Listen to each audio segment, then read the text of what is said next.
Hey, I welcome you to another episode of Learning Stories. This is an audio and video show where we interview a diverse set of learners from the 21st century. On each episode of this show, we interview a guest who has a story to share about how they acquired a set of skills and knowledge in a creative and innovative manner. In the process, we hope to uncover a new understanding of learning as conceptualized, imagined, and narrated by the guest in our show. Today's episode is really special. I'm getting a chance to speak to an educator that has always inspired me. I got to meet her 10 or 11 years ago at an education conference in Lucknow, and her energy, spirit, and warmth has just stayed with me. And I can say that about very few people that I've met in my life. So, a little bit about Suverchala Kashyap ma'am, as I call her lovingly. So, Suverchala is a seasoned educator, journalist, mentor, and storyteller. Her education qualifications include an M.Sc honors, B.Ed, M.Ed, among various other certifications. She began her career as a journalist and documentary filmmaker, but also was involved in education closely. From 2000 to 2012, she worked for Anand Vidya Vihar, a CBSE school in Vadodara, for 12 years. She was the founder principal of the school, having set it up from scratch. Over the years, she taught school science, biology, and English at that school. In 2013, she founded IntelliScape Adventures, through which she conducted training programs in several states and countries. In 2019, she wore the entrepreneurial hat again, and she founded Parivartan, SK's transformational hub, an educational consultancy focusing on changing the lives of children, teachers, and parents. She has also published 4 books, won national recognition for her work as an educator, and mentored countless young adults, including me.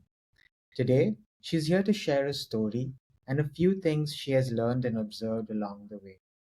So, Suvarshila ma'am, thank you so much for making time for this interview. I have so many questions to ask you, and I know you'll have so many stories and insights to share. But the first question I wanted to ask you, as an educator myself, I'm always curious about how teachers think about their childhood. And because you've spent such a long time in the classroom, what are your memories of yourself as a student at school? What were you interested in at school? What were you interested in as a student outside school, at home? So maybe just some stories from your childhood to start off with. Thank you, Abhishek, for having me over on this podcast. And yeah, that is an extremely pertinent question. Because in many ways, I would say our childhood makes or mars our personality. Uh, and so I would say that I was a luckier person in that manner because my dad was in the army and we had to travel a lot from one state to the other. And what I recall very, very vividly, even today, is that technically, if we say quote unquote, I was not one of the best students from a teacher's perspective. I mean, I was more of what could be quote unquote again called a brat, like because I was very curious. I was never in one place. I always wanted to, look around. And the other aspect which I recall very, very strongly is that I was one who helped a lot of other people. So the complaint that my parents often got about me was that she never does her work, she's always doing other people's work.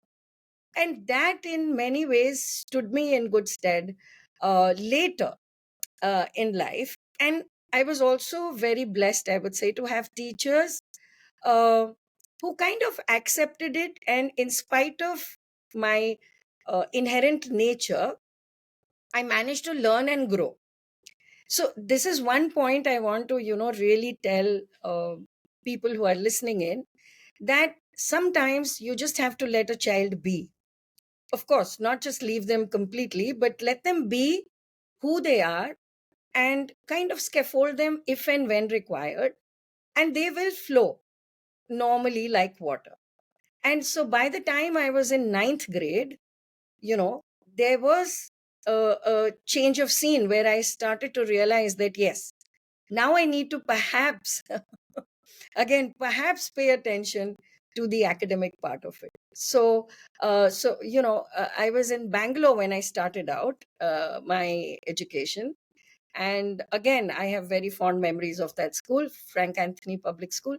And the works, I was also punished as it was in those days, but every aspect was a learning for me. I mean, and I'm not just saying this, I'm saying it because I've experienced it so deeply. And now when I'm interacting with either a 4-year-old or even a 40-year-old, I know exactly what to do is to first just listen. you know Kind of, you just can't jump into the arena and tell them that this is right and that is wrong and things like that. So I think my army background, like, we were rolling stones, so to speak, but we did gather a lot of experiences, exposure. That's so beautifully put, ma'am. And I think, being a child, growing up in an army family, I think there are so many experiences and adjustments that you have to make. And you do become adaptable in a way, and you can speak more for that. But, you know, I'm curious about the influence of your parents on your upbringing. Like, uh, what were some things you learned from their demeanor? Because I've always thought about this. There are so many unconscious things that children adopt from the adults in their life, and your parents are the people you see the most constantly. So, what were some things you picked up from, the adults in your life? Absolutely. You were so right about that again, because, little children are like sponges. They kind of just imbibe. You don't really have to tell them everything, because they have their antenna up all the time.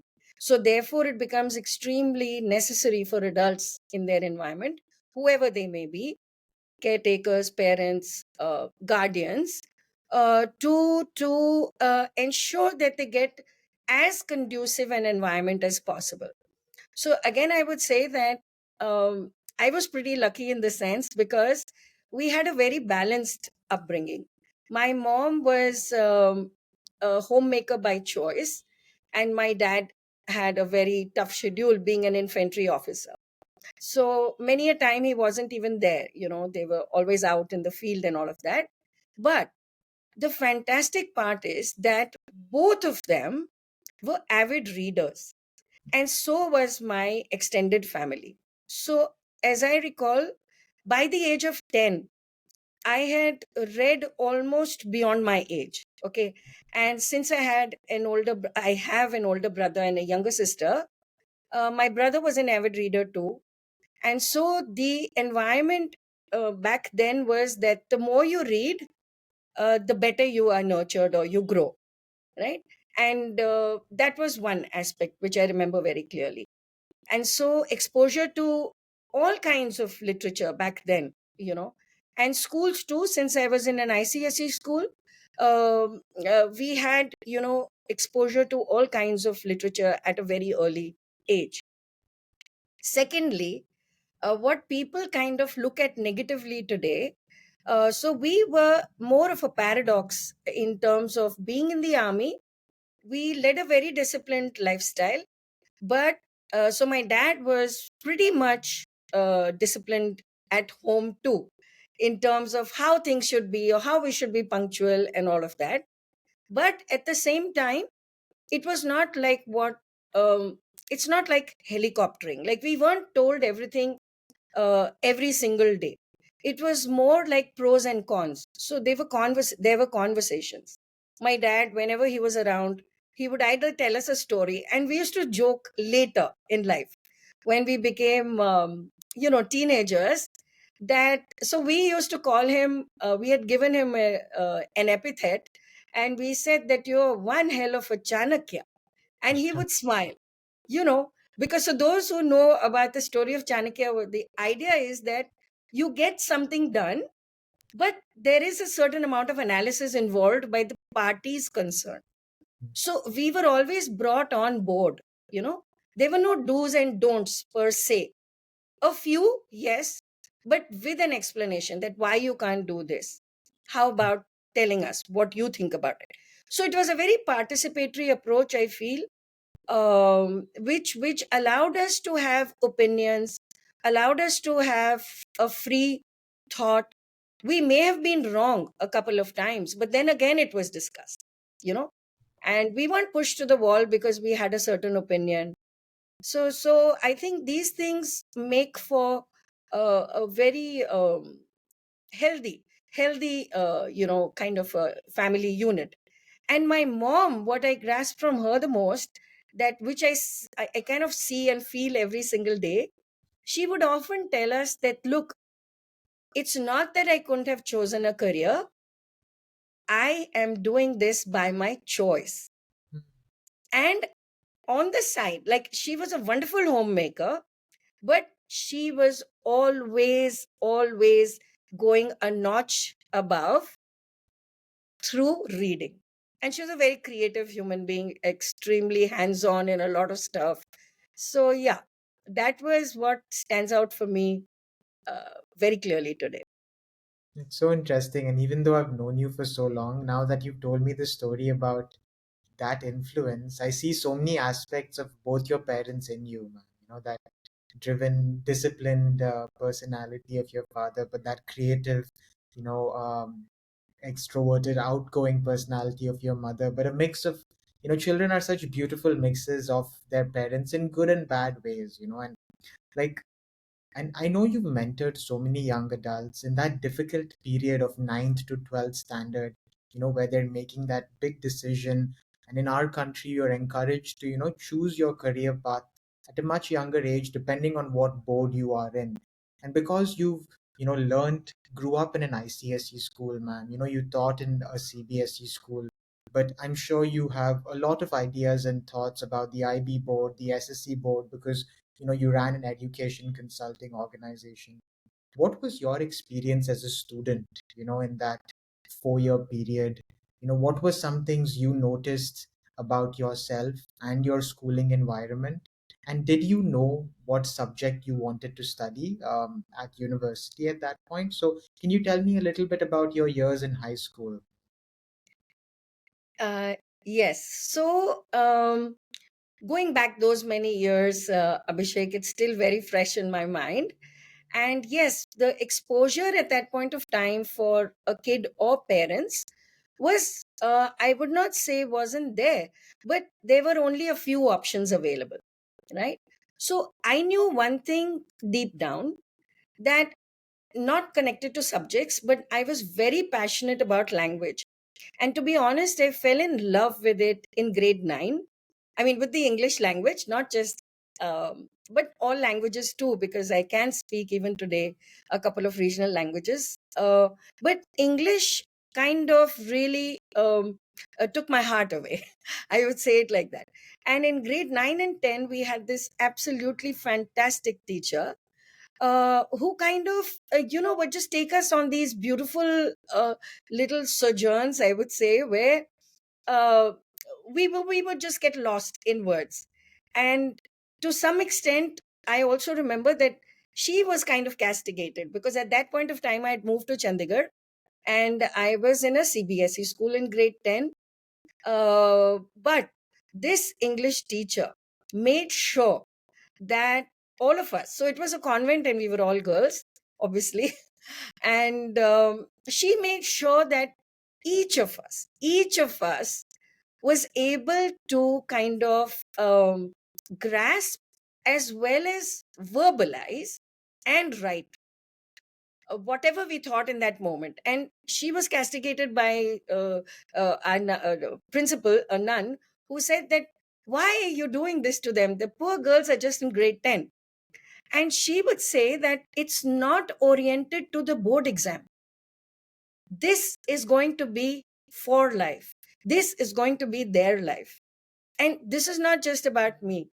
All the girls from that batch, I can say with complete conviction, even today, as super adults, are absolutely fantastic in English. How they are using it is a different story, right?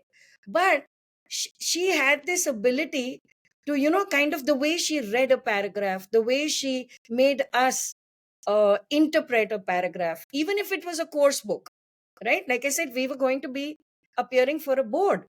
And what I see today is so different, because I mean, I don't have anything against it, but what is happening is it's result oriented, meaning you study only for the board, right? Whichever board it is. And you're not learning for life, right? So for us, it was, and that's what the army teaches you too. So it came to us naturally. You learn, you implement, and then you take it forward. So that whole loop or cycle is complete. And psychology says exactly that. You learn something, a new pattern. Okay, your brain has to break the pattern. You learn something, acquire it, implement it on yourself, nobody else, and then take it forward to teach it, you know. So that part of my schooling, I was very clear. I just wanted to, I was in love with the language. So I wanted to take up something to do with language.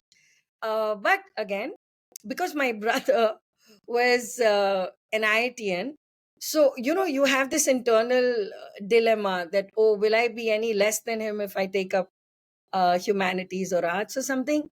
So I wasn't forced to do it. I got into botany also on merit. And there too, we were lucky to have mentors or teachers who were equally passionate about language, even though they were teaching us botany. So it was like striding, or saddling two horses along the way. And so I didn't lose touch with my passion. And later, of course, I diversified into journalism, which I really wanted to be a part of and had a good stint. And so now, full circle, I'm back into education.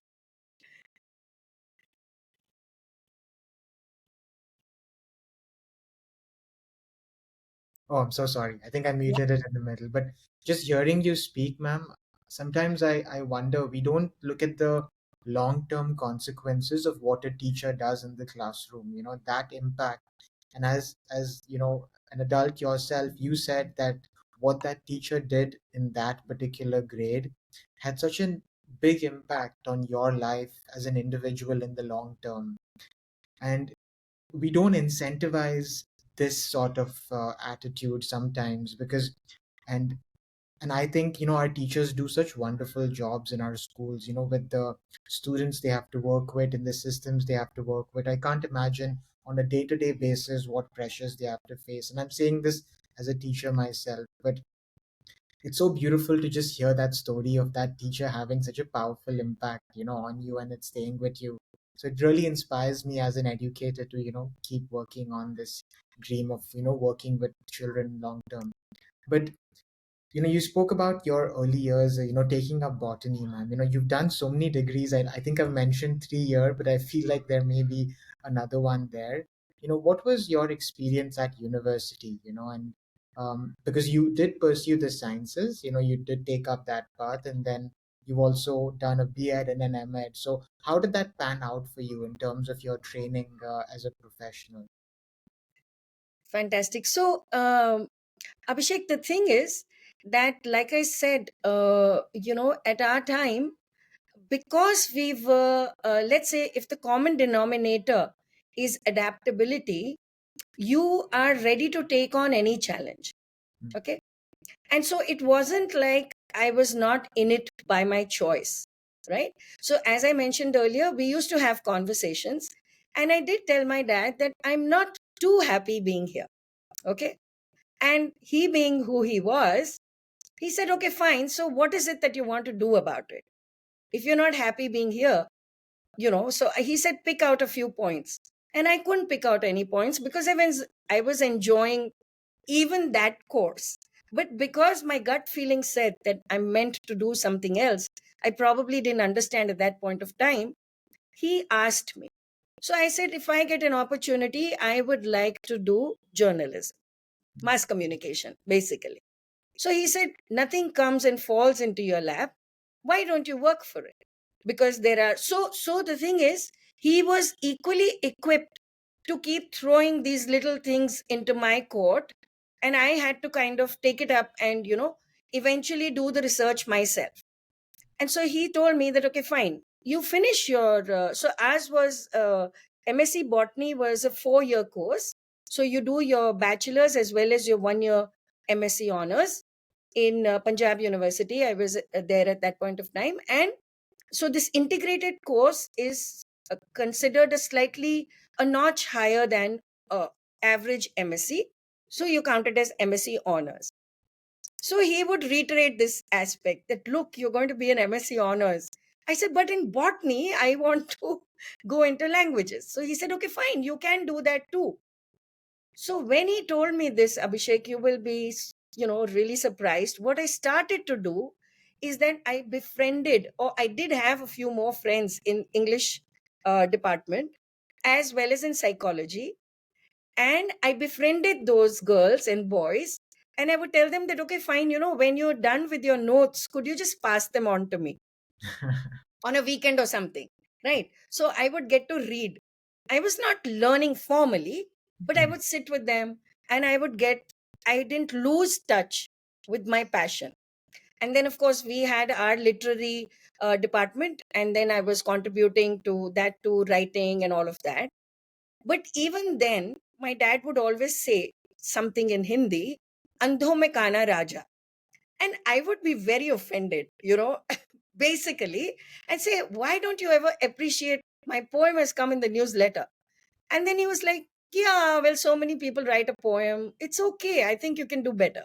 So now when I think of that moment, I know that he was basically prodding me on, knowing my nature, because I can be a little laid back, you know. So that is why it's very important for a parent and a mentor to know the child completely, you know. Knowing the child, how do you intervene becomes, so the point you said about teachers, yes, they are extremely pressurized today, but if they have the tools, the strategies, empathy, they too can be equally effective or more effective than what they are. So this indirect, uh, kind of taking a detour, and my oxbow lake became psychology and English. So that when I finally sat for the entrance of mass communication, there were many things I already knew, right? So it's not necessary always, I think, to only learn through degrees and things like that. And back then, we didn't have social media, we didn't have telephones, right? So this was a beautiful platform, and nobody said no. They didn't ask me, all those girls, they didn't say that, why do you want to read our notes? Yeah. So it became a beautiful, kind of a bond. And yeah, we're still in touch. And theater is another thing that really helped me in many things. I had become a part of a theater group there, Shakespearean as well as other, but mostly English theater. No, and I completely relate to that, ma'am. I think theater was what brought literature alive for me personally. Just seeing the words performed, and it was not just English theater, even Hindi theater, and you know, um, it was the first time I sort of had this visceral sort of experience of hearing someone say a word in a particular tone, and the word coming to life and the emotions coming to life. So when you said theater, I just got so excited. But even backtracking to your journey of just being curious, wanting to know about psychology, about English on your own time, going and doing that shows so much initiative. And it just shows that you were really curious about the world at that point of time. And you were open to bringing in knowledge from so many different parts of the world, and really trying your best to access that knowledge as well. So, in terms of your once you were studying, and I think this education path for you went on for a really long time, and you continued, acquiring skills, acquiring knowledge. But your first jobs, your first professional experiences, in your profile, I noticed you mentioned working for like a newspaper and a large magazine, as in the role of an intern for 4 years. What was that like, and when did the teaching and education part of your career actually start?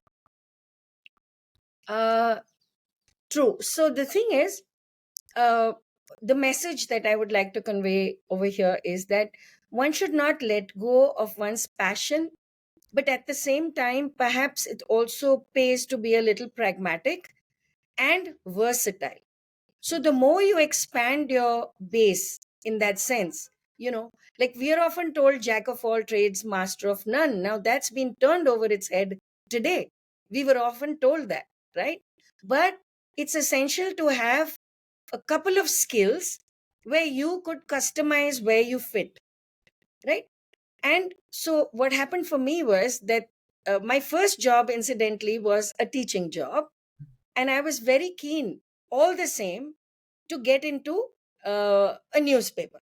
I used to almost dream up the fact that, and Reader's Digest back then was something which was there at our home all the time. A Span, then even other magazines which my mom also was reading a lot and all of that. And I would always tell my mom, one day you're going to read my name as the editor.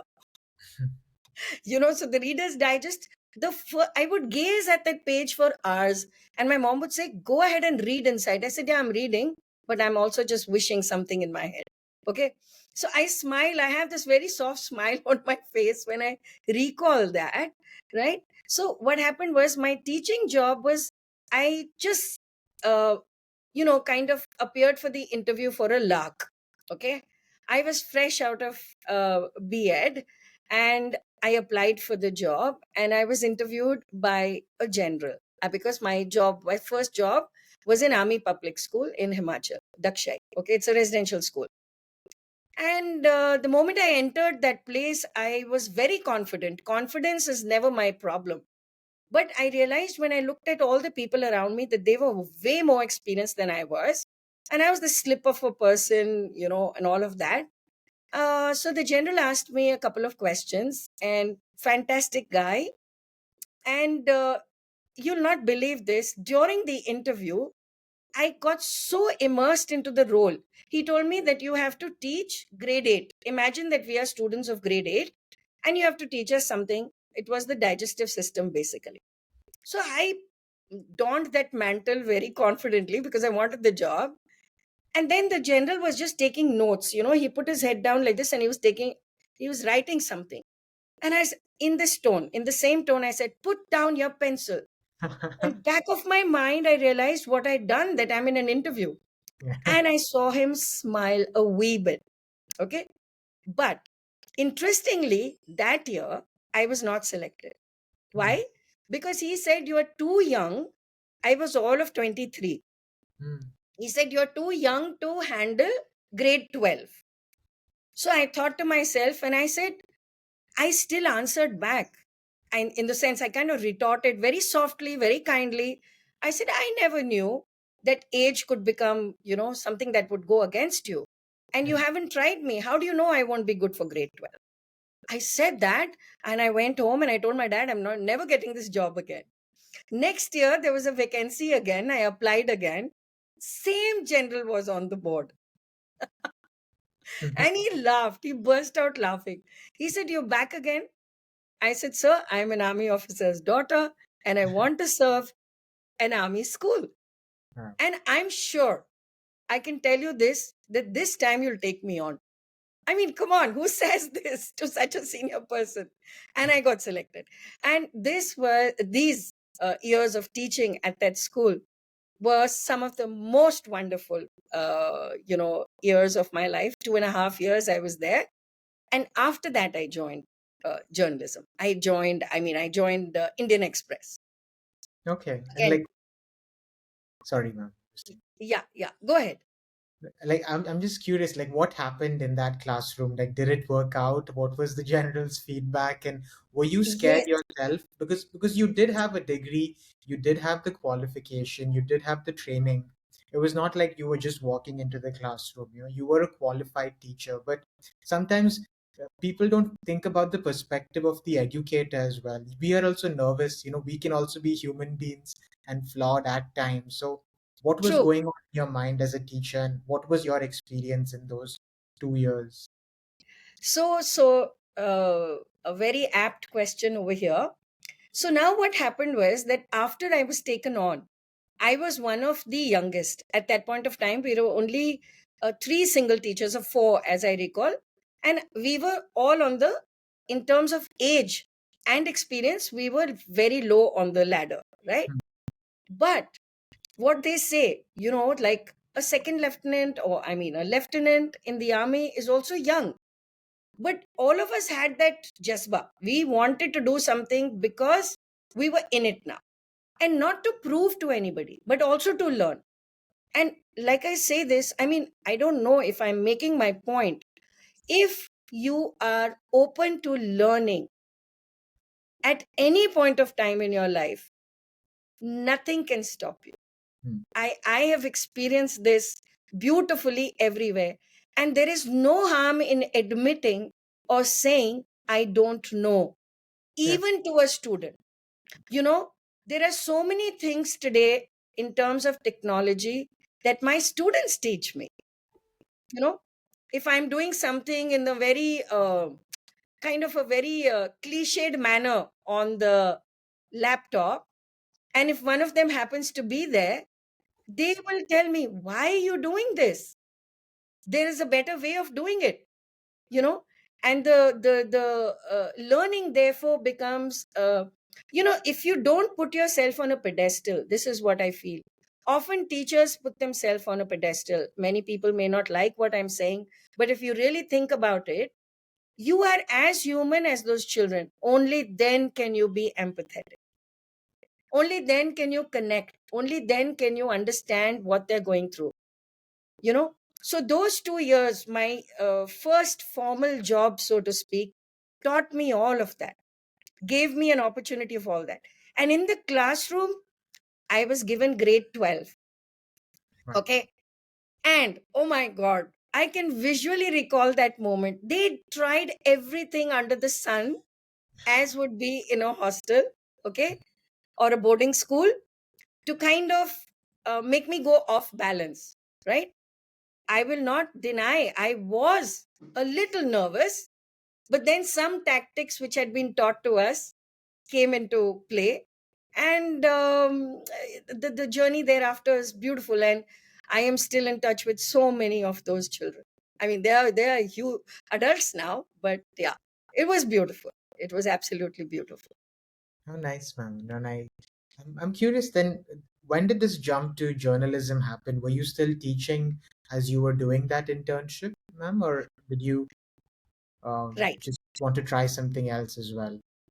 No, so the thing is, I had applied, say about, I mean, I constantly kept applying for jobs in a newspaper. So while I was doing this job as a PGT, and to be selected as a postgraduate teacher at a very young age is really cool. And that too in Army Public School. And at that point of time, I had no clue that your time at a boarding school gets counted as double experience. So even though I was there for 2.5 years, in my experience, it translated to 5 years because Oh, you're there 24 hours with the kids, right? yeah. But because of that dream of seeing my name as a byline, I got an opportunity to be in Indian Express Chandigarh, but as an intern, so we were as a trainee. But prior to that, I had worked with under Usha Rai in Delhi with the Times of India. Again, an extremely hard taskmaster. But with hard taskmasters, you learn a lot. Okay. And for those who may not know, Usha Rai is the ex-wife of Raghu Rai, the photographer, right? And I used to admire her writing and all of that, and managed to get an internship with her. So when this change happened and I joined Indian Express, there again a lot of unlearning had to take place. I was where I wanted to be, uh, technically speaking, but there was a lot of practical things that were missing from my because I had gone into teaching, and now we had to come back to say editing. So I worked for a few months as a reporter, and then I went on to become a sub editor, and finally a feature writer. But if you see the common link remained. I When I talk of versatility, so if I need to fit in today, I can do it in many places because I have that real time experience. Mm. Okay. And that is where I feel sometimes teachers are at a loss because the trainers who train them have not spent real time with children. So it becomes a very superficial training for them. So therefore, someone who exposes them, it is turning around a little bit now in our country. So there are possibilities of them and their issues being addressed, because the whole scenario has changed. For sure, and I'd love to jump into that later in the interview, ma'am. Your experience of what you are observed about the education system, where you think it's going, and I'd love to talk about that towards the end of the interview. But I'm curious about that experience because I'm just thinking in that short period of time, it was almost like you had a 10-year career and a 5-year timeline, and you were doing it in two very different fields of education and journalism. And you actually got to a level where you were practicing it professionally in a highly demanding and competitive sort of space. So I think that's very hard to do for someone so young, and just figuring themselves out, figuring other things. And it's not like our professions are the only things happening in our life. We also have our personal life, our family, and so many other things happening. So I think it's just commendable that at such a young age you were able to do so much. But as I was reading your profile, you got this opportunity to work at a school in Gujarat, and wh- when did that sort of story? Because the reason I'm also doing this interview, ma'am, a lot of your students and colleagues, will be curious about this story, and I'm trying to capture so many years of experience, which is so hard to do in such a short interview. But I'm curious about that transition from journalism back to education. Was that very seamless? How did that happen? Why did that happen? And what were you thinking at that point? Fantastic again. So, Abhishek, the thing is, like you said, that things change in terms of your personal life and all of that. So, I was doing pretty well at Chandigarh in Indian Express, and again, I had the best of mentors over there in terms of our senior most editor and all of that. So, there was a lot of learning happening. However, around that time, uh, my mother took ill, and within a very short span of time, she passed away. Hmm, that's fine. So I was like, of course, that is a very personal thing, but this is a point I would like to make. When the crucial time uh, happened, like we didn't know that she's going to pass away, of course. So she was in hospital, and I was at office on a night duty. Okay. And the discipline that, as an army person, I'm sharing this today because I don't want to talk about it in terms of the context of what's happening around us. But we've been trained also to have our personal grief and pain as very personal. Hmm, So I was on my duty, and I finished my duty, and it's not a easy task to be traveling around at night in Chandigarh, but the courage just has to be with you. And I reached the hospital and whatever, and within a day, she passed away. So my editor, he was so angry with me, he was so upset with me when he came to know that, and he just told me in one sentence. He said, Suverchala, you didn't think us worthy of sharing your grief? And I was a little, it was not that. I said, sir, personal world and professional world, I think, should be kept separate. And here too, I was doing a duty, and there too, I am doing a duty. But there was that unsaid, kind of support from him, that hereafter, if you want any leave, you can just take it, right? So that happened, and then a year and a half after that, um, much against my wishes, I like to make this point, but then a conscious decision, I got married. Okay. So when I got married, I had to transition from Chandigarh to Gujarat. And I continued with Indian Express, and I joined Ahmedabad. So Ahmedabad has a fantastic big office. Again, it was beautiful and all of that. But I live in Vadodara. hmm, So I was again commuting, and I was okay with it. My partner was okay with it. He's also very supportive in terms of what I want to do and all of that. But then our Baroda office of Indian Express shrunk, and it became almost like a no office kind of a scenario. Now, one thing for me as a person, until and unless I don't find something intellectually stimulating, I look for something which would make it better. So that is when I was very sad to give up, my role as a full-time journalist. I talked to a lot of my mentors, I talked to people, and they said, you can still freelance. How about exploring your other possibilities? And that is when, and I was teaching at the university here in the Department of Journalism and Communication at MSU as a visiting faculty. So I was in touch with the print medium. I taught everything to do with newspapers at that point of time. And that is when this simultaneous change happened at Indian Express here. So I had to take a call and I said, okay, fine, I need to live in Vadodara. So what do I do? And that is when this ad came up, advertisement. They were looking for a principal for a CBSE school. Again, I applied for a lark, thinking that I'm not going to make it any which way because I have no experience as a principal. As a teacher, yes, but not as a principal. But then again, they had a written test, they had a psychological test, which went on for almost 3 days, and I made it. So what I would like to reiterate here is that the first level is you have to believe in yourself, but that is not enough. And follow your dream, follow your heart, follow your passion. There will be a path that leads you to it. And then again, those 12 years were intellectually very stimulating. We started the school from scratch. So my grade 1 uh, that passed out in grade 12. So 2000, the kids who joined left in 2012. It's like amazing. Yeah, I can't imagine, ma'am. Also, like just the guts to apply for that job. I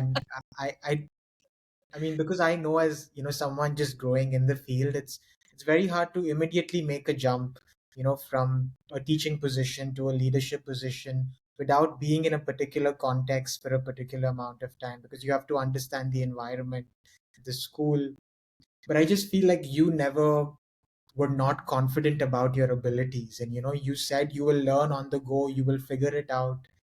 And I don't feel like a lot of people have that or bring that up very easily. So I don't know if it comes from your upbringing, that level of self-esteem and confidence, but also that story about the personal challenges, the personal adjustments in your own life. And I think as younger people, sometimes we take those things for granted. We assume that everything is going to be perfect, in both these spaces, and we may not have to adapt and make those changes, because right now we think that there has to be this perfect path navigating it, everything has to be, but life is not going to be like that for most of us. We are going to have to adjust, maybe start a different career or a related career, because I worry about that a lot as a person, because I'm in a similar juncture in my life, ma'am, and I think I've shared some of this with you, moving back and forth.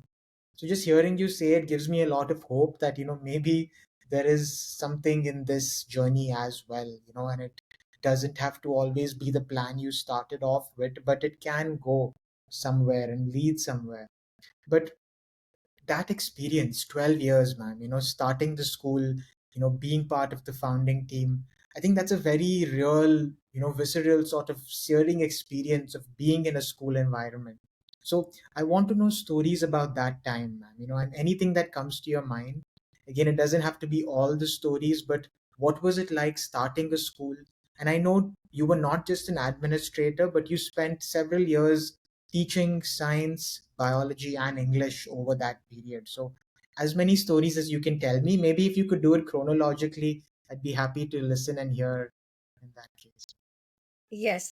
So, like I said, in 2000, when I did get selected, uh, I was triumphant also that okay, fine, I've managed to do this, but I knew the road ahead is going to be pretty challenging because here you're going to be dealing with little children, right? Because we started from scratch, meaning we actually started with just grade 1 and grade 3, and we were going to start alternate classes every year, so that our own kids from grade 1 go into grade 2, things like that.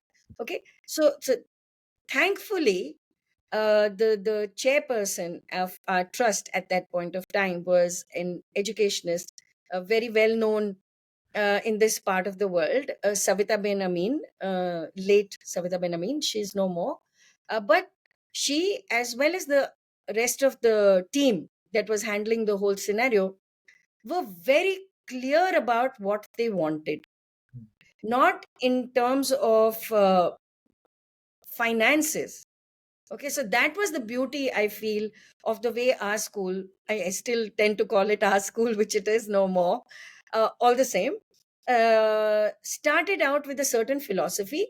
And Savitaben was she had been trained under Madame Montessori, as well as she had a lot of influence of Shanti Niketan and Rabindranath Tagore.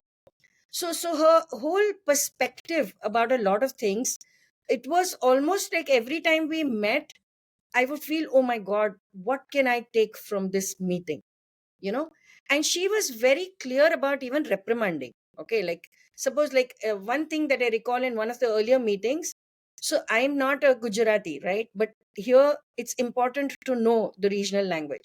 I can speak it and all of that. So in one of the first meetings, she asked me that, do you know how to read Gujarati? So, me being me, the vivacious me, didn't understand the seriousness of that question. And I said, come on, Savita Ben, why should I know how to read it? I can speak it. And she said, really? Just speaking is going to be enough? Mm. And I didn't understand. It was like a trick question. So she said, what if you get a circular in Gujarati? Imagine how the teaching is happening and how I picked it up. She's saying, what if you get a circular from the state government and it is in Gujarati? Will you be able to read it? And I was like, well, it'll take me a long time. Yeah. So immediately, to come up with a solution, I said, I'll get someone else to read it for me. And she said, as the principal, that's what you want to do? Mm. So she, question after question after question, she's making me think. Yeah. And she said, from tomorrow, start reading the Gujarati newspaper, only headlines. Mm. She gave me the solution at the end of it. Okay. And I said, okay, I will do that. So the next meeting, so that is something how they throw you into the deep end. They throw you into the deep end of the pool with a small little, kind of thing that can save you. But Mm. what happens is, if, again, I'm saying it all depends on the individual. Because in my final interview, after all the psychological testing and all was done, I very categorically told them that I have never done an admin task. Mm. But if you teach me, I will learn. I will learn wholeheartedly. And I guess that is what kind of decided, or eventually, though I did well in all my other written tasks and all of that, that probably decided that, okay, fine, we can, she's not someone who comes with a notion that she can do what she wants, right? Yeah. So it was a lot of teamwork, Abhishek, a lot of uh, exploration that was going. And it was freedom with responsibility. Those are always things that go together. So nobody had to tell me or my team of teachers that this task has to be done by so and so time. We knew it. And again, doing everything on our own, sometimes we also had to be the people staying back after work. And we also became the chokidars, which is fine because it's our school, right? So there were so many multiple roles, I would say, that we were exposed to. And Mm. it was difficult, but the support of the management, the freedom that they gave us to exercise with a certain guideline, was equally beautiful. And then, of course, start the journey with the children and the teachers. There again, they were very clear about, from day one, professional development program for teachers, whatever could be afforded at that point of time, whether it was from a local resource person. So I was also sent for many trainings, and later when I used to go, I also talked to the management and said, it should not be just me. Could we expose this firsthand to a couple of teachers also? So the core team also grew, Hmm. side by side. And yeah, by 2012 we were a name to reckon with. Wonderful. Like, that's, I mean, that's such a powerful story, ma'am. And, I'm sure there is so many more to discuss and break down there because, you were not only an administrator, you were also a teacher, and you were building the school and also building your career at the same time. So many parallel challenges of, and also joys, of seeing the children that you worked with in the first year graduate, because that 12-year period is actually the amount of time most kids spent in a school setup. Like, this time in terms of your teaching experience, ma'am, I'm just curious, wh- what were some things you noticed about students and learning in general? This is removing the admin hat and putting your teaching hat on. Like, what were your reflections on the teaching and learning process, and your thinking on it? How has that evolved? Because I think, research can tell you a lot of things, but I think the real gems are often in the teachers' minds because they are the ones that work with the child every day. So in this 12-year period, how did your thinking on teaching and learning evolve? Excellent. So there was a lot of learning, a lot of personal growth, like I said. And if you're passionate about it, I say this to almost all the teachers that I end up training in one way or the other nowadays, where I may not meet them continuously, I may meet them for a span of only 3 hours or so. But I tell them that if you build a rapport with a child in that one class, 35 to 40 minutes, you will impact the child for life. If you Mm. take that into your system, in spite of things that are happening around us, there is no going wrong. So one was that we had the freedom. Two, what I have learned from those stories, and many of my those 12th graders today, the batch of 2012, some of them are in absolutely fantastic jobs, most of them are married. I think I've attended marriages of almost all the kids 2012 and thereafter too. So that connect, you know and the connect is of the heart. So Yeah. coming to your question about what is it that I've learned, one is that you need to be authentic, Abhishek. Children are the best judges. Mm. They know, they won't say it, Yeah. but they know whether you're actually smiling because you want to smile. Most of my kids, the juniors, the really, I mean, when they were grade 1 and 2, they would tell me on my face, you can't get angry. After 3 minutes you're going to laugh. And I would, so that was like, oh my god, I need to be a little more firm, right? Yeah. That would be the message that went to me when the little ones said that. But over a period of time I realized that you need to give each other space. And the see, people most often misinterpret the word freedom. Mm. Freedom does not mean that you let a child do whatever they want Yeah. in that moment in a classroom, right? Because if you're in an organized school, it's a 45-minute period, 40-minute period. A lot of stuff is happening by the clock. Okay. Yeah. But that doesn't mean, so that is a part of regimentation. And if a child understands that, yes, regimentation is equally important, then reflection and rearranging and rehashing the thoughts that I'm getting every single day Yeah. as a student, as a teacher, are equally important, right? Mm. So once they get that, once they understand that, okay, fine, why do we have to stand in a line in assembly? So, okay, fine, why don't you come up with a solution? So it's not like we did everything, by the book. But yes, we knew that the happiness of the children is supreme. Mm. That has to be prioritized. The Yeah. management was very clear about it. We were very clear about it. So I'm not saying that things did not happen. Yeah. There were a few bloopers here, there, and everywhere also, because as a fabric, we humans will be humans. So there could be a scenario where a teacher may have said something harshly to a child. I may have said something harshly to a child in that moment.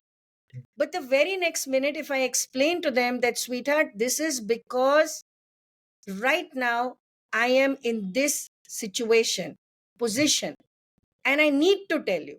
If I don't tell you, I am not a good mentor. I need to at least open your eyes to it. So, these subtle things, these small things kind of made children realize that, yes, eventually it is for our good. And a lot of fun used to happen in our classrooms. That was many teachers ask me, how can you have a fun fabric in your classroom? I said, it totally depends on you. You know, in five, you can do that. You can inundate the classroom with laughter or whatever you want to do, 5 minutes of jigging around, but you should know the purpose. You should know why you are doing what you're doing, Yeah. not just do it uh, without any, those are called hazy lessons, technically speaking. So not just like that, you have to have. So one memory that I have very, very clear, I was teaching grade 1 in the earlier years, English. Now, obviously, they've just transitioned from higher KG. The school day becomes longer for them. It's difficult for them to stay back till 1:30 and all of that, right? So, incidentally, my class with them used to be the last period before they go home.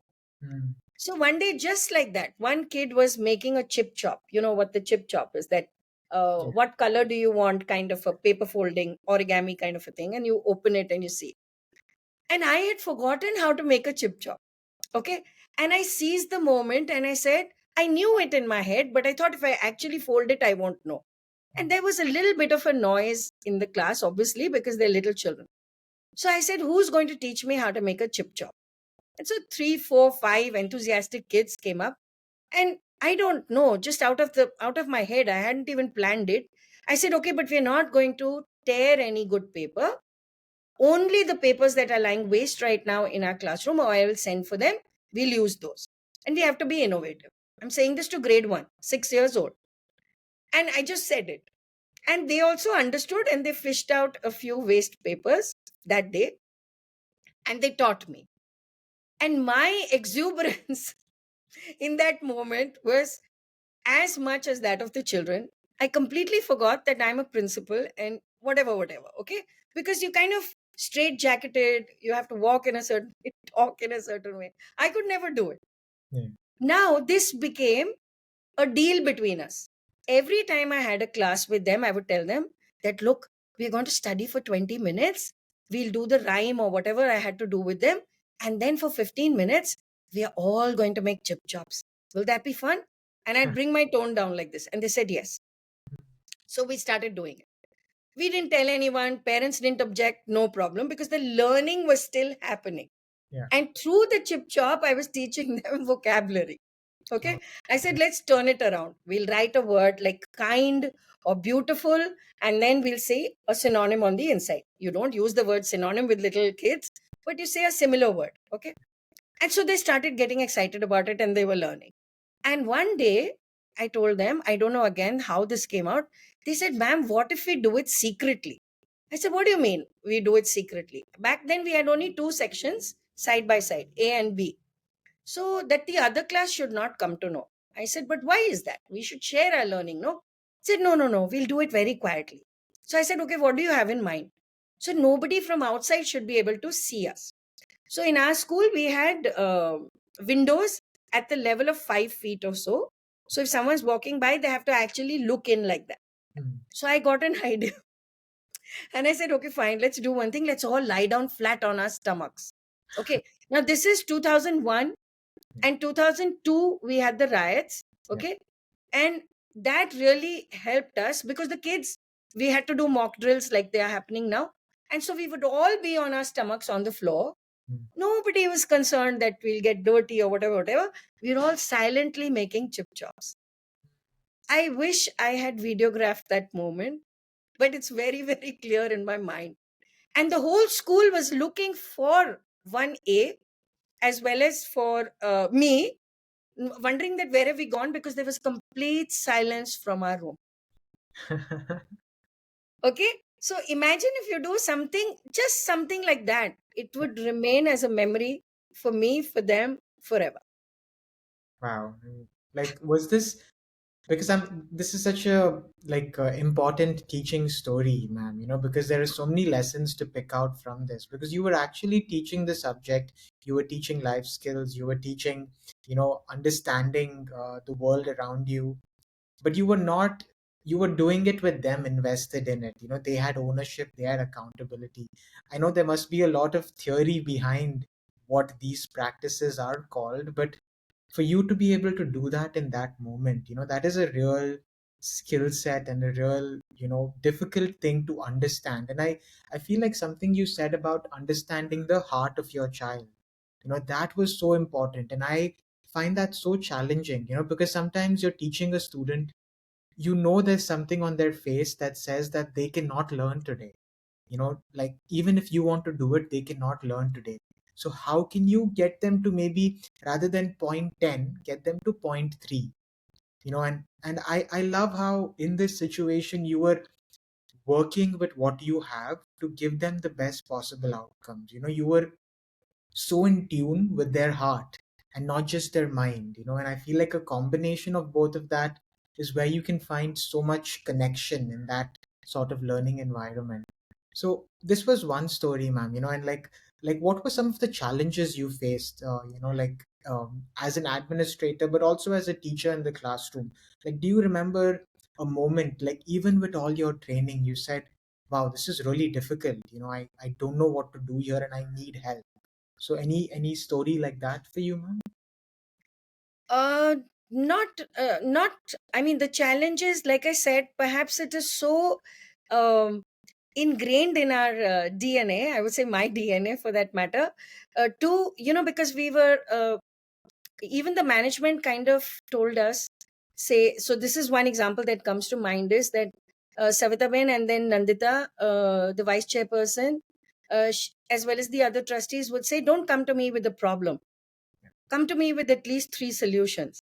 And we would think in our head, as human beings, I mean, back then, that, come on, I have a problem. How, aren't you supposed to help me? That's the implicit thing that's going on in your head. But if I would just step back and step out of myself, I would understand in that moment, I may feel a little challenged that, how am I going to do it? And it's not that they did not support us later, but just like you said, they wanted us to be equal partners in understanding that the solutions, when they come from the outside, are not necessarily real. So at least think about it. You may not have a solution, but when they would say three, we would at least come up with one. And what was happening subconsciously is we were working on it, Abhishek. We were thinking about it. We were not frustrated, right? What often happens is when you pass the buck, and then there's a lot of heartburn, a lot of frustration that gets involved. Here, you start at least thinking laterally that, okay, fine, if A can't lead to B, can I first jump to C and see what can happen? That may take longer, right? But then you also have a deadline to meet. So when you know there is a deadline to meet and you have a challenge, now this is more to do with the admin part, then you work double time. You think you kind of draw upon your team within the school. And at that point of time, it was very, very, even though we had competitor schools around us, there were a couple of them who we just had to pick up the phone and call, Mm, that, ma'am, I'm stuck with this, or sir, I'm really stuck with this. I know it is, okay if you don't answer, but I would really appreciate if you could. So, like I said, there's no harm in saying I don't know. Most people feel that, oh, they're going to say you're the principal and you don't know this. Well, I really don't know this yeah, because I'm just 1 year into the whole system. yeah, Example I'm giving, right? Like the CBSE has many norms and you have to follow them to the T, and you may not understand the words or whatever. It's sometimes it's almost like legal language, or you think you've understood and you don't implement it in the right manner, stuff like that. So we really had a good set. I mean, we still have them. I'm still in a good relationship with all of them, and the ones who helped me the most in those moments were actually competitor schools. mm, you know Eventually, like, we were going to be pitting our kids against them and stuff like that, because it is somewhere a competitive world. But yeah, so the point I'd like to reiterate here is that you need to reach out sometimes if you don't have the wherewithal, or not just wherewithal, you may not understand it. Simple as that. Sure. And you can be mentored by other people if you are open to it. They Yeah. may, make a snide remark or something, but doesn't matter. You're learning, you're growing, you know. And is that your purpose or not, needs to be understood. Yeah, that's, I mean, I feel like you have like a gold mine of information, ma'am. And, if you're a teacher or a parent or an educator, I think we just have to chip away and, understand these stories. But for the listeners tuning in, if you are a teacher, educator, parent, student, and you are curious about Suverchala ma'am's work, I will be linking ma'am's website and other details in the show notes. So you can follow this conversation up with reaching out to ma'am. She has this amazing organization called Parivartan, and I've looked through the website and I've known ma'am for such a long time. I can't recommend their services enough, because it really is extremely difficult to condense 20 or 30 years or such a long career into a small conversation.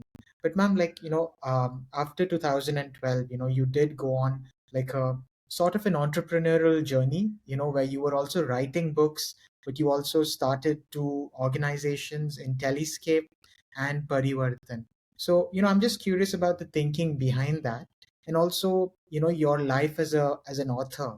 The four wonderful books that you've published, collections of poetry, collections of short story. So, can you tell me, again, it was a big transition, which is like a common theme in your career, jumping, adapting, learning, growing. Like it seems like you've had four different careers, in your like one lifetime. So can you tell me first about your journey as an entrepreneur with Intelliscape and Parivartan, and then a little bit about your love for stories and why you wrote the stories you wrote in your books? Right.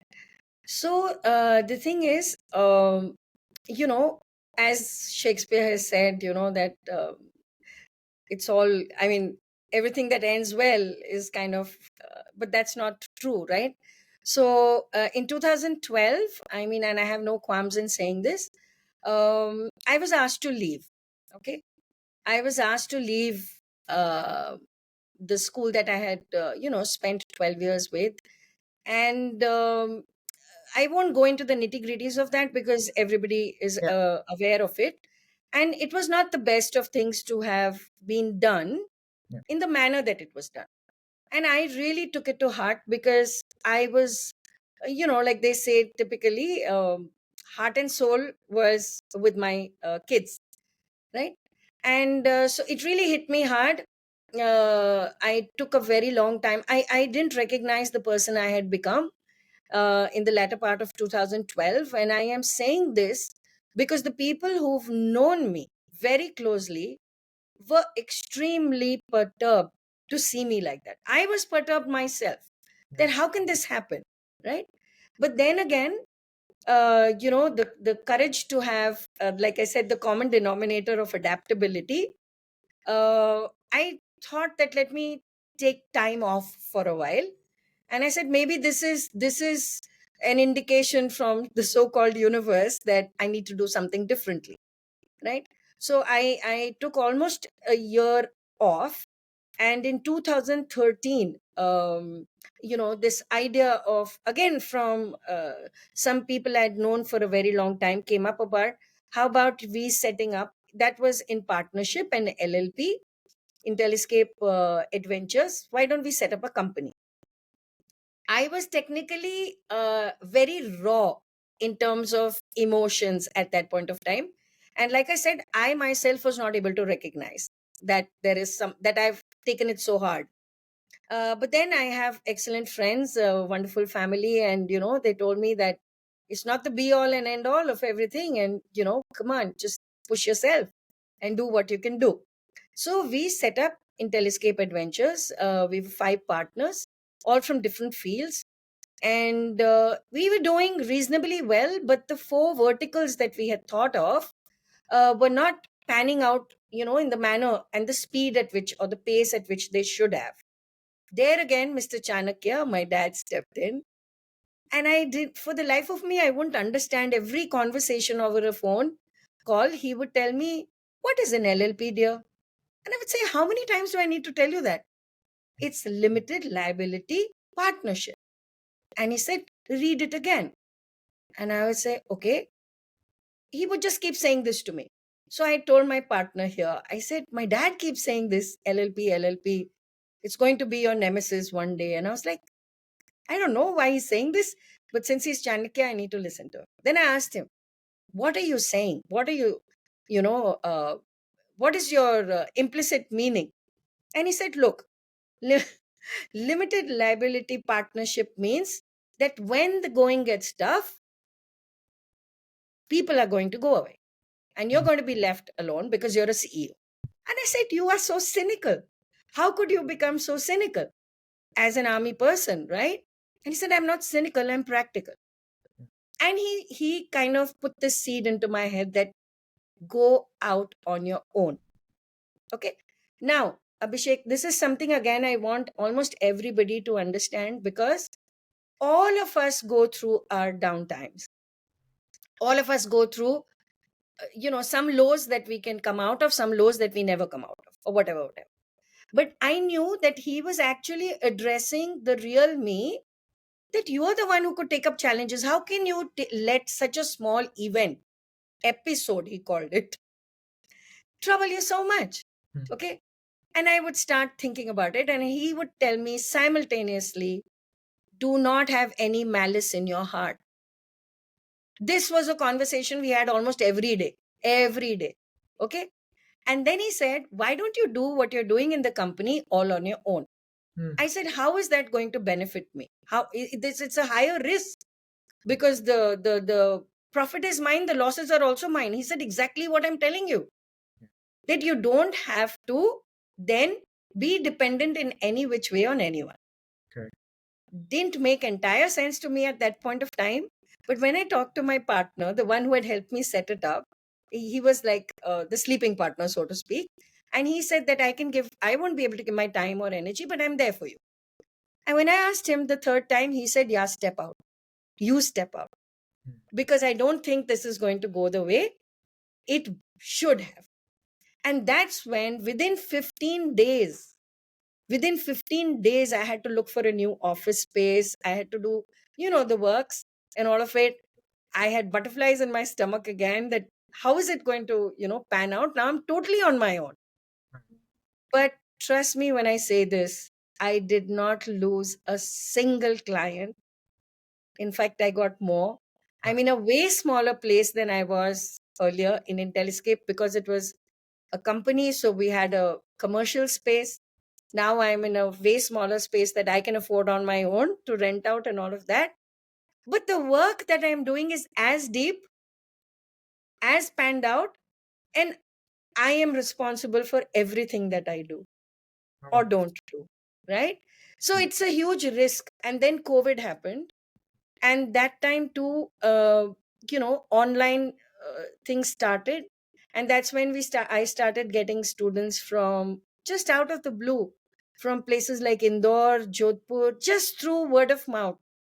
We weren't even planning to promote it, because we were not so clear about the online thing at that point of time. Initially, the first when the first lockdown happened, we were also a little unclear about it.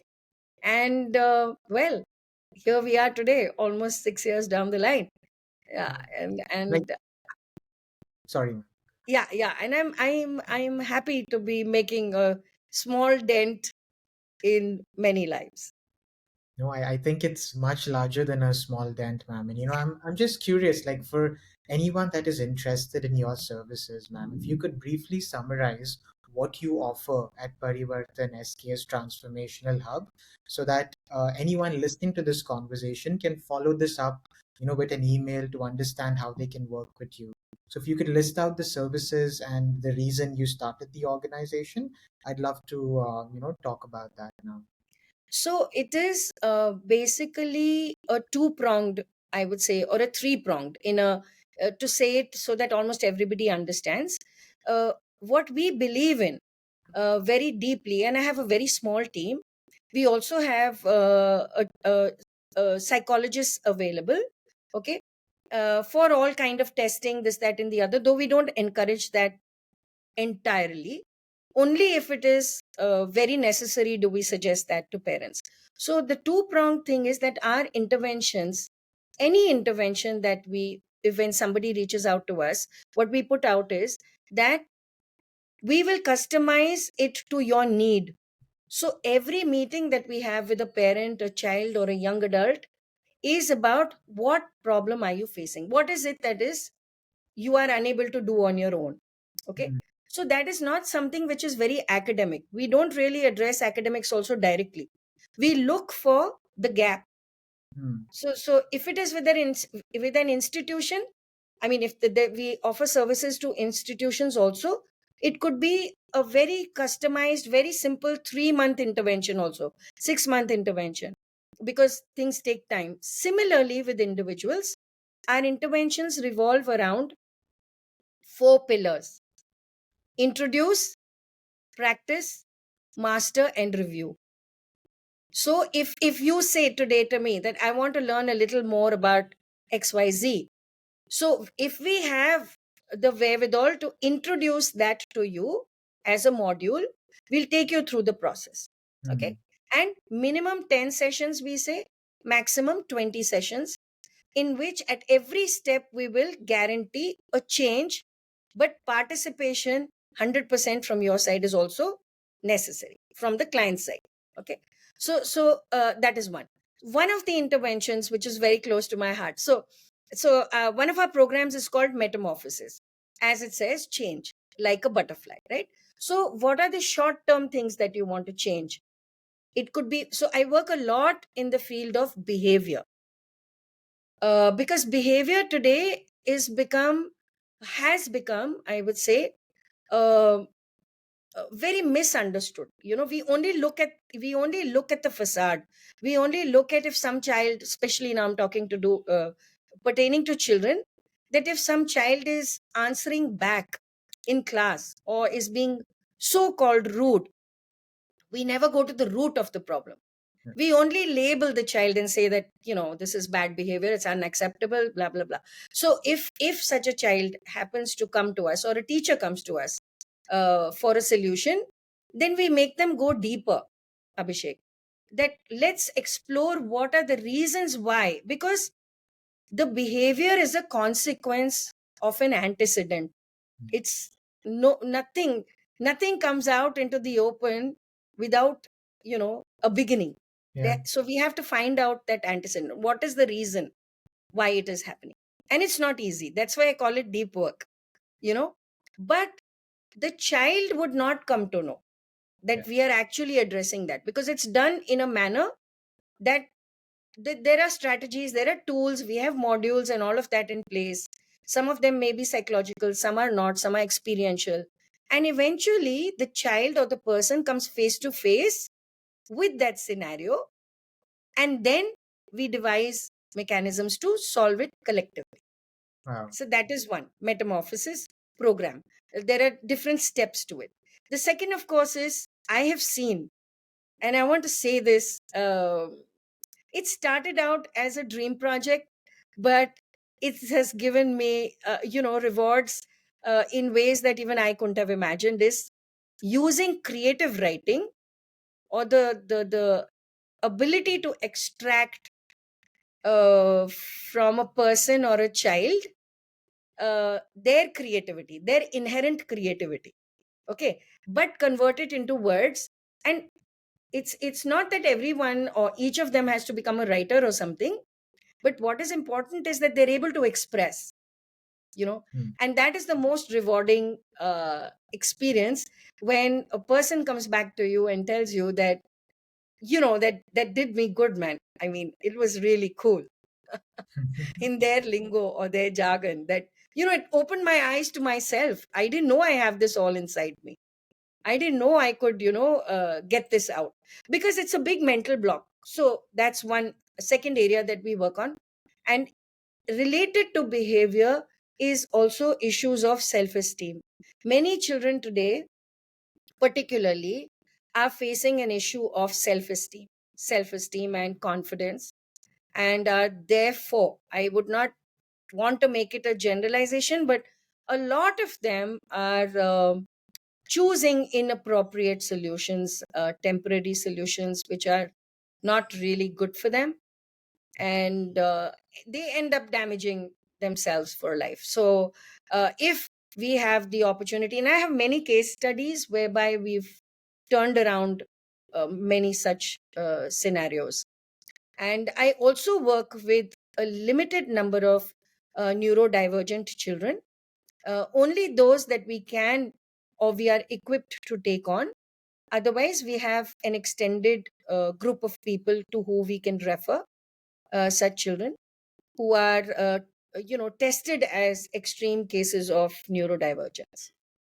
Got it. And I think that's such a powerful intervention and so important and necessary in the Indian context, ma'am, because I think in classrooms, sometimes it's very difficult for a teacher to individually customize a plan for each child in that class and not taking away from their professional competence and layer. And you, as an educator, know this because you've been a teacher and a principal.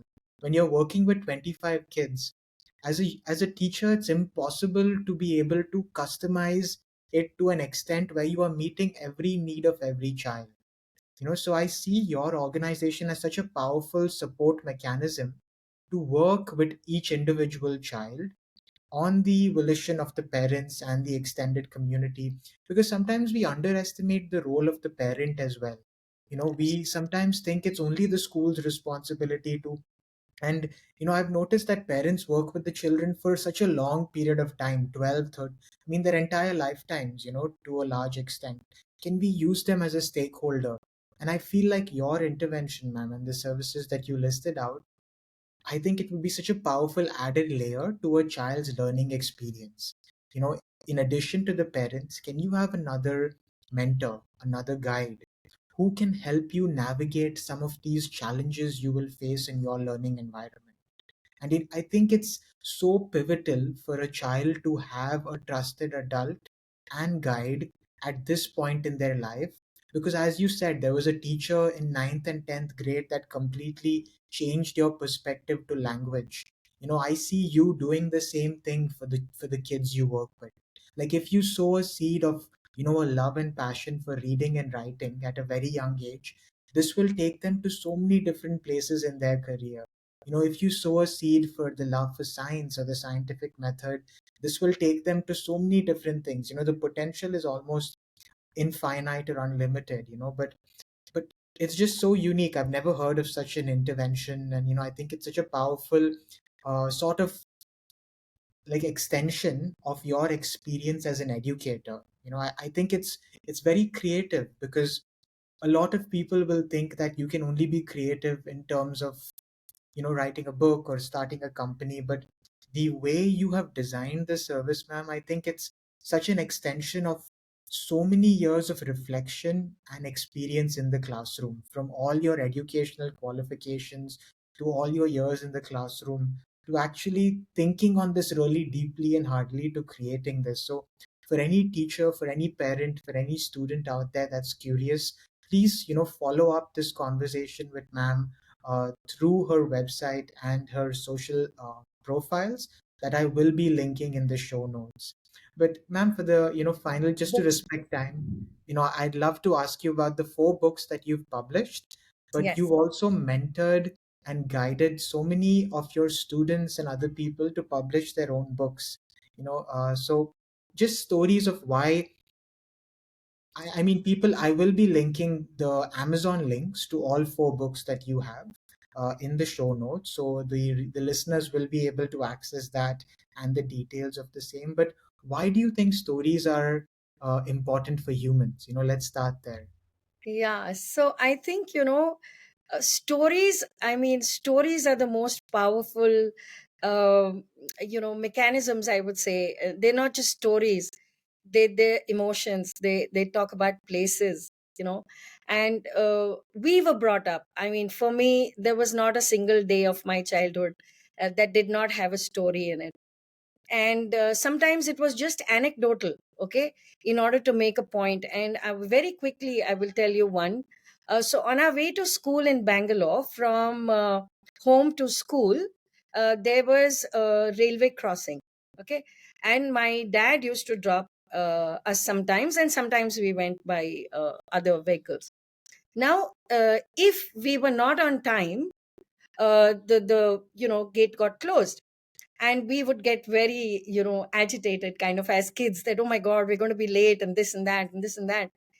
And my dad would just say one statement, would kind of make one statement every time that happened: stop desiring and your desire will be fulfilled. Hmm. And it's so powerful. But how do you explain that to an 8-year-old? But now when we think back, I know for a fact that he actually distracted us in that moment. He would talk about something else, make us look in the opposite direction from where the train was meant to come. The train came when it was supposed to come, but the message we got was that when you stop desiring, the desire is fulfilled. And he'd turn us around because he knew, and you say, look, there's the train. See, because you were not thinking about it. And we'd be so kicked. It was such a beautiful moment, and we'd hop on. He had a Bullet 500 at that time, and we would hop onto it and off to school. Okay. Now, the same thing I felt, that it's kind of got ingrained, it's etched into me and my siblings so deeply that for us, materialism and other things are not what we hanker after. I have nothing against those who want it in that manner. I mean, of course, you need certain amount of things, but it's not that thing that kind of drives us. What drives us is a story. What drives us, that's okay, fine. If I come to know something about folklore, if I come to know something about Adivasis, even today, I'll go all out to sit with that person and listen to them in their dialect. Okay. So it impacts you in so many ways that we have kind of somewhere lost that connect. It gave you family time. I still have a few students whose parents are great storytellers and use that as a mechanism for family time. Okay. And I see a huge difference in those kids. Hmm. It's kind of if I scan the entire kid, I'll be able to tick yes, yes, yes, yes, all those check boxes, all because of a story. Okay. Others, due to the lack of, and see, storytelling was something that came so naturally in our culture.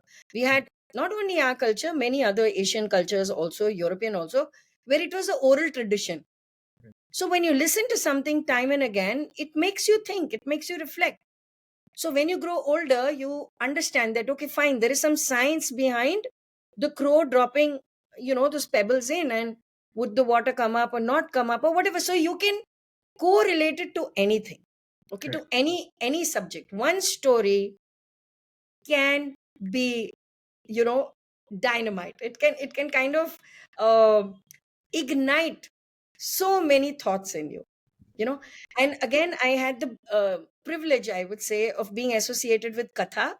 I was a mentor with Katha, a Delhi based organization. Geeta Dharmarajan, a fantastic storyteller herself. And so I used to mentor many kids at the regional level and national level. And that's where you actually felt the power of a story, you know because it touches everyone also differently. The Hmm. same story would impact so many people differently. And so that's about stories. I can go on and on about it, but yeah. And then my first book, Sunk in Amber, as the name suggests, was basically a tribute to my mother, a little late in coming, but yes, 2017. My main aim was to put out um, everything that I'd learned about life, so to speak, in those poems, and some sketches which are done by a dear friend who lives in the US. She's also a teacher. She agreed to do those watercolors. And so that was a tribute to my mother. And Sunk in Amber is basically to tell people who would not, and dewdrops amidst rain. So it's about identity. That if the dewdrops are already there and it's inundated with rain, which identity? What does happen to that water? Is, is it counted as moisture then? Does it continue to be a dewdrop, raindrop? What? Mm. So there were all these abstractions that I have used, because that is what life is all about. And sunk in amber is like, amber, of course, is a substance that is exuded from a plant, particularly. And then when it kind of coagulates, if it traps something in it, like an insect or a leaf, it gets fossilized and nothing happens to it. It remains as it is. So you can see it, but it can't experience the outside world. So Mm. many memories for me are like that. They're trapped in time. They're sunk in amber. How so beautiful. so that was my first book. Second book again was in 23 later, of long forgotten dreams. Very short stories. I tried to do it in a catch 22 context, because life is a catch 22. Every point of time you have to make a choice, and it's a choice that defines your authenticity for the sustainability, you know. So your authentic self, as the psychologists say, uh, who are you? Okay, so it can be a philosophical question, but along the way you know very well what your authentic self is, so you should answer that. So long forgotten dreams is a part of that. Then my third book, Reflections, is about was actually a part of a small competition, which I didn't know is a competition to begin with when I entered. And that again is a few short stories, 10 short stories, 10 poems, and 10 articles. Reflections and Revelations. Revelations, the reason I used that alliteration there was that, if you're open to it, uh, there is a new revelation every day Mm. about yourself, about the world around you, and that is what makes you go on further. If you don't reflect, a revelation will not happen. If the revelation does not happen, you are not aware, and so you continue doing things that you should not be doing, perhaps, or you should be doing. So that was one. And one of the finest, two fine, a lot of my mentees have come up with their books. And the funny part was that each of them uh, are kind of people who never recognized it in the beginning. And I told them that that's not the goal. The journey is important. Mm. The destination should never be a book. The writing process is important. And one of them is now doing his law, Siddhant Prabhu. And just before COVID, he came up with this book, Green Roses, A Constellation of Darkness. Mm. Eighth grader. The title is his, the story is his. I was just the scaffold, you know. So Siddhant Prabhu is one of my, those enigmatic cases, who came out with this beautiful book. It didn't get at that point of time the kind of importance that it should have, but it's a beautiful book, and every word was so well thought. And he would discuss it with me for hours, an eighth grader, Wow. why he wanted it to be a constellation of darkness, why he wanted it as a paradox. you know I can send that book to you, though even that is available, I think, on uh, Amazon. And then another book which was a life changing experience for me was a book I helped uh, a girl, lady, I would say young lady, who's about 33 now. She's a paraplegic, and she has cerebral palsy. And I didn't know of that. I knew her mother very well for many years, but I didn't know that she's afflicted with this. And when I met her, my amygdala freezes in moments of you know a dilemma, but then I come out with the best. And I wasn't certain about how I would help her, but her first book came out, I Too Can Fly. you know so I assisted her in, she would come up with the stories with her parents, and they'd read it out to her.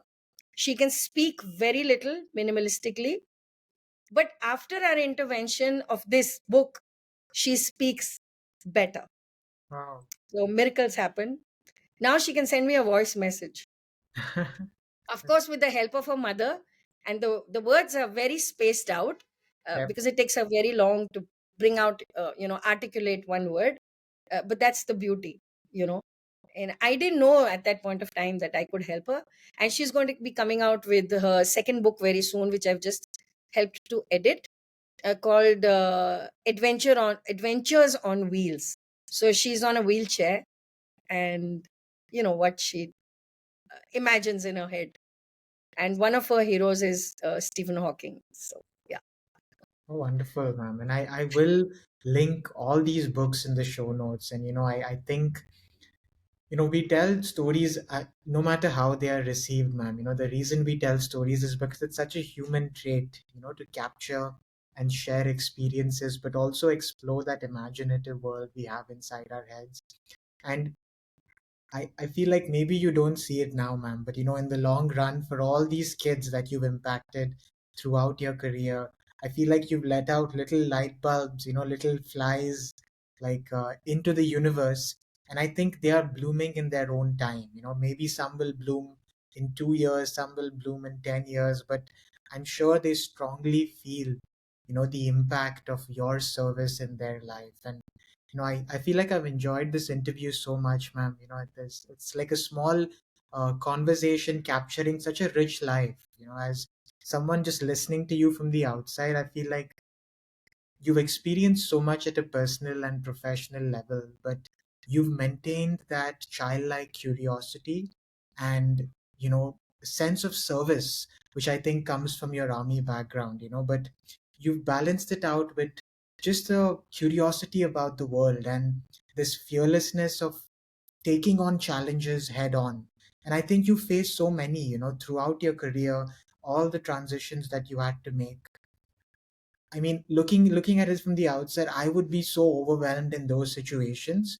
But I think just talking to you made me realize that in that moment, that will be like the end of the world.